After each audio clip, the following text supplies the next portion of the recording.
Greetings, my name is Joseph Aparice and I'm going to present the index PHP. So first is the session start. It tells PHP to open the user session. This must run before any text is printed to the browser. Otherwise, PHP throws an error. So next is the required files, the database connect.php. It creates a the database connection we use later. So nav.php prints the navigation bar, HTML. So next is the flash message. When you delete or edit a product, the page stores a message like product deleted in the session. Then redirect this here. This code reads and display it. So if we don't delete it from session, the message will reappear every time the user refreshes the page. So for the HTML special charge method, it converts the dangerous characters like end into safe text so a hacker can inject HTML to the message. So next is PHP SQL to select PID, PName, PPrice, and PQuantity. So here, the products table only stores a category, the ID number, not the name. The join reaches into the categories table to get the actual name. Example, the electronics instead of 3. So ordered by ID desk. Newest product appear at the top because higher IDs were added later. So next is the header rows of table. So the first 5 match the fields we selected from the database. The last column action has no database data. It will just hold the edit and delete buttons. So we add per row. So next to no PHP for the table. So it's just a static header that stay the same. And next is the num rows. If to check if before looping, we check if the query returned any rows. If not, we skip to the else and show no products message. Then instead of empty table. So next is the fetch assoc method returns the next database rows as an array like ID, then one name and chair. The while loop keeps going until all rows are read. Then for the number formats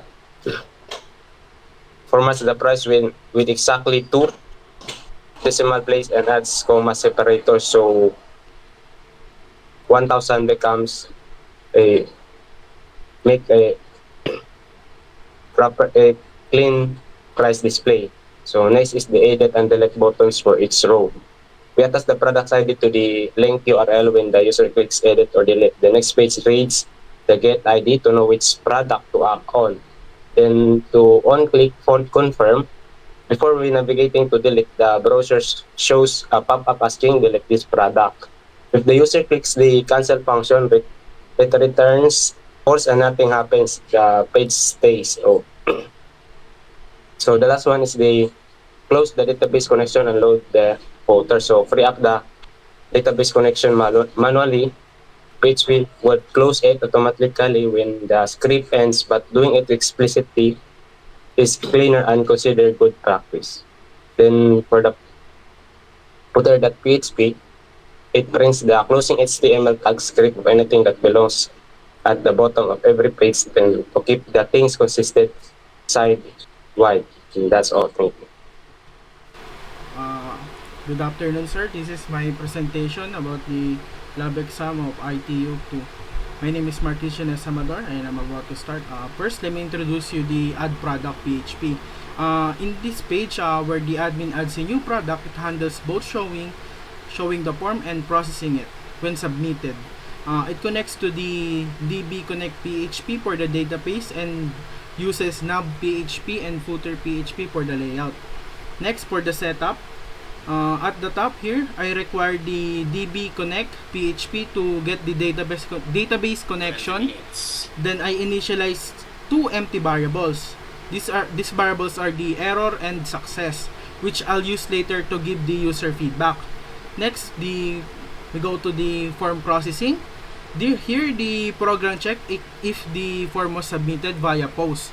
If it was, the program collects and trim the 4 inputs. These 4 inputs are the name, price, quantity, and category. Then it validates that none of them are empty. If they pass, the program use a prepared statement to safety insert the product into the database. And then the prepared statements are important because they protect against SQL injection. If the insert works, the program sets a success message. If not, it catch the error. Next, we go before the HTML. I run a quick query to fetch all the categories for the drop down, then load the navbar. Then we go to the form. The form has 4 fields: the name, price, quantity, and category drop down. That's built dynamically from the database. The program display an error or success message here if there's one. Okay, as you can see here, at the bottom is the submit button and then a backlink. So overall, the summary, add product is a PHP that handles everything in one file. The form, the validation, the database insert, and the feedback. It's clean example of PHP managing both display and the logic together. Thank you for listening. That's all for me. Thank you. Good morning, sir. Today I will explain to my part and this part about the edit a product in a database, and this code is commonly used in systems like inventory or online stores. And the main purpose of this program is to get a product ID from the URL, display the product's current details in a form, allow the user to update the product and save the updated data back to the database. And this program works in 3 main steps. First, it checks if the product ID is valid, and second, it loads the product data and display it in a form. And third, when the user submits the form, it updates the product in a database, and it also uses sessions to store messages and prepared statements for secure database updates. Now let's start the code and start po tayo sa the session. We start the session, then we include the database connection file, and this sa session start allow us to store messages like success or error, and on our require naman po, it connects our program to the database. Next naman po is our error. In here, we create an empty error variable, and this variable will store error messages if something goes wrong. Next, our if statement, and we check if the ID from the URL is missing or not a number. And on our get ID here, it gets the ID from the URL, and this ensures the ID is valid before using it. Next is on our session. We store an error message in the session and redirect to the index page and stop the program. And these sessions stores feedback messages and the header here redirects the user, and the exit here stops the execution. Next is our product ID, and we convert the ID into an integer and store it in the product ID, and this ensures the ID is safe and numeric. Next, on our if statement on our server, we check if this form was submitted using POS, and this blocks runs only when the user clicks submit. Next is on our name. Here we get the name input and remove extra spaces, which is in trim. and the trim cleans the input. And next, on our if statement, in here we check if any field is empty and ensures all fields are filled. Next, we prepare naman po dito yung SQL update statement to modify the product, and we use the placeholder, the ternary, the question mark for security and prevents SQL injection. Next naman po, we bind the variables to the SQL statement with their data types, and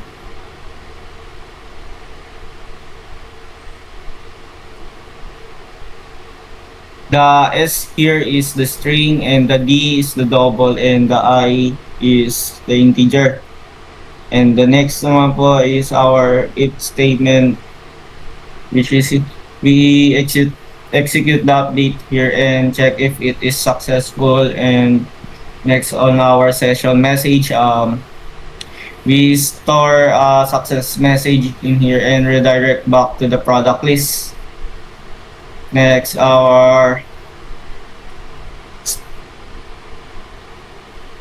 statement, we prepare a query to get the product details using its fields.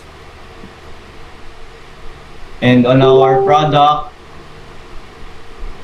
equal to result, we fetch the product data as an associative array, and this let us access values like name, price, and more. And on our if not product, if no product is found, prevents if ID does not exist. Next, on our categories, we get all the categories sorted by name and use for drop-down selection. And on our input, on our part on the input type, we display the product name here safely inside the input field, and we use the HTML special chars to prevent XSS attacks. And next, on our while loop, we loop through all categories to display them in the drop down. And That's 30 minutes, class. on That's our 30 minutes. next naman po is on our cat ID equal to product, we automatically select the current category of the product. And on our cons, we close the database connection. And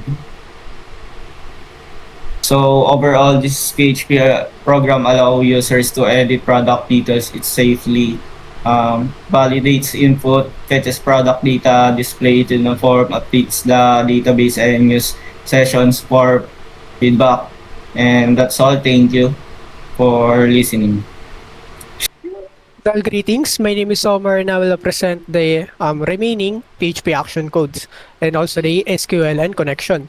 So first, let me just explain our SQL. So we have the categories table as instructed, and also the products. So for the products, we also have the foreign key that connects the category ID from our categories table.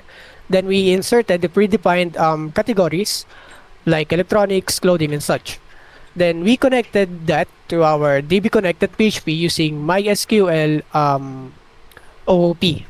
So up next is our delete product PHP. So for our delete product PHP, when the user clicks the delete button, we are saving the ID on the URL on the get super global. So now we will just convert that to int, so and pass it to our query using the prepare. So we're gonna query, we're gonna delete the product on its ID that has been passed, and then just execute the statement, then show if it is successfully deleted or failed. Then close, just close the statement and the connection, then go back to index.php. Then We also have our nav that contains the home and the ad product that we are adding through all of through the um, through the PHP with markups. This also contains our styles. So what this does is that it navigates to all of our pages necessary for this system. So next is the footer. So for the footer, this is just the closing of our HTML and also our container class.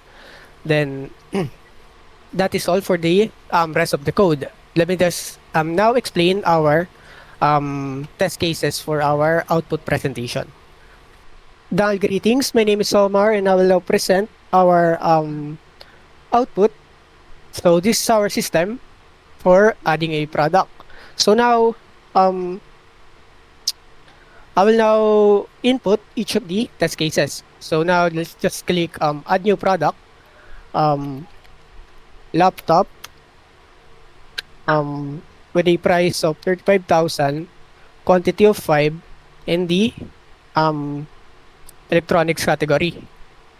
Add product, then we can now input again another t-shirt, 299 with a quantity of 20 and the category of clothing. Add that. So let's just go back to our product list, then look here on our SQL, on our PHP My Admin for the products. So as you can see, this is our inputted products. So as you can see that we have the connection to our database. So let's just add the rest. With a price of 320, quantity of 50, and categories of course food. Then add share 1, 5, 10, and for the category it is a furniture, and add the product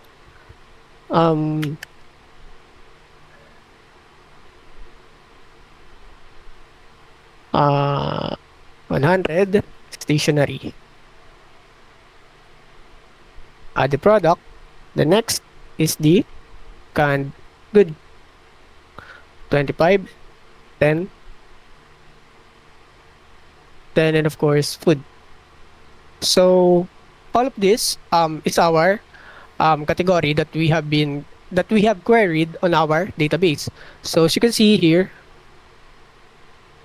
categories, then all of our category is being listed on our drop down. So now we can go back to the product list and we can try let's look at our product. So you can see that all of the product has been listed here. So now let's edit one, the canned good. Let's edit its price to 50, then its quantity to 20. Let's update the product. Product updated successfully. And now let's reload the page of our PHP My Admin, and then you will see that its price has been updated to 50, its quantity to 20. Then let's delete the same product. So let's confirm, then let's reload, and canned good should be gone. So as you can see now, canned good has been removed on our products. So that is all for our system. Thank you.